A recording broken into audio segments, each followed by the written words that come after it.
중국의 안후이성. 코로나19가 처음으로 확인된 후베이성과 인접해 있습니다. 한 교민이 사는 아파트 현관문이 강목과 못질로 막혀 있는데요. 지난달 말 한국에서 입국한 교민이 귀가하자 이웃 주민들이 이 같은 일을 저지른 것입니다. 심지어 문 밖에서는 24시간 감시까지 하고 있습니다. 갑자기 그렇게 나가다 보니까 심한 공포감하고 좀 심하다는 그런 생각을 좀 많이 하고 있더라고요. 난징 지역도 크게 다르지 않습니다. 한국인 30여 명이 자기 집에 들어가지 못하고 인근 호텔에서 숙박을 하고 있습니다. 역시 이웃 주민들의 반대 때문입니다. 자기 집에 들어가는데 그 집 입구에서 그 주민들이 항의를 하고 있어요. 못 나가게끔. 또 코로나19의 역유입을 막겠다며 한국에서 출발한 항공기 탑승객은 공항에서 별도의 장소로 이동해 검사를 받아야 하고 14일간 격리 생활도 해야 합니다. 출국 전부터 검사를 해가지고 좀 발해자를 찾아나든가 해야지. 이렇지 않으면 아예 안 오는 게 나을 것 같아요. 일도 안 되고. 전 세계에서 가장 많은 확진자를 기록하고 있지만 최근 들어 그 수가 점점 줄고 있는 중국. 하지만 재확산의 우려는 여전하고 동시에 한국의 확진 환자가 크게 늘면서 예민한 반응을 보이고 있는 것입니다. 방역과 예방이 최우선이지만 필요 이상의 조치는 오히려 공포를 조장할 뿐이라는 사실.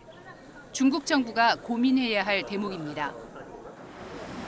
지금 중동 국가들은 이란을 중심으로 번지는 코로나19에 긴장하고 있습니다. 뒤늦게 검진 키트와 검사 장비가 들어온 이란에서는 코로나19 확진자 수가 연일 빠르게 늘고 있습니다. 확진자 수가 늘면서 유독 높았던 치사율도 내려가고 있지만 지난달 한때 치사율은 20%에 달했고 최고위층들의 감염 사례가 많다는 것이 특이한 부분입니다.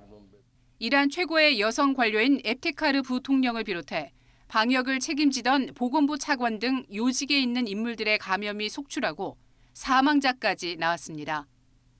이란은 다른 발병국에 비해 코로나19가 늦게 발생했는데 왜 이렇게 피해가 심각할까? 대표적으로 의료 수준이 낙후됐다는 분석입니다. 거기에 미국 등 국제사회의 제재로 의료 장비와 약품 도입이 어려워졌고 평소 대기 오염이 심각하기 때문에 폐와 호흡기 질환자에겐 감염이 더 치명적이라는 지적도 나옵니다. 특히 고위공직자의 피해가 큰 것은 처음 코로나19가 나타난 종교도시 곰에서 온 성직자들과 지도층의 접견이 결국 바이러스 확산으로 이어졌다는 가능성도 제기됩니다. 심지어 실제로는 확진자가 더 많은데 숫자를 축소하거나 집계를 제대로 못하고 있다는 의혹까지 나오고 있습니다. 한국도 그렇듯 일본 역시 마스크 품귀 현상이 이어지고 있습니다.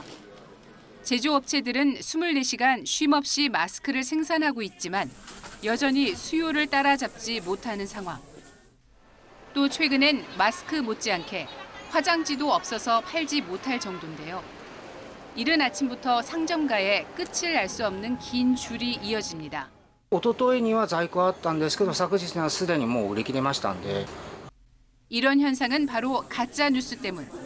마스크를 만드는 재료가 화장지고 중국에서 수입이 끊겨 이제 살 수 없다는 유언비어가 사재기 심리를 부추긴 것입니다. 이런 가운데 일본에서 밀폐된 공간에서는 한 명이 12명까지 집단 감염시킨 사례가 확인됐지만 감염자의 75%는 다른 사람에게 감염시키지 않았다는 조사 결과가 나왔습니다. 지나친 공포심을 가질 필요가 없다는 방증인 만큼 과도한 걱정과 불안 대신 개인 위생 관리를 철저히 하며 일상생활을 하는 평정심을 찾아야 할 때입니다.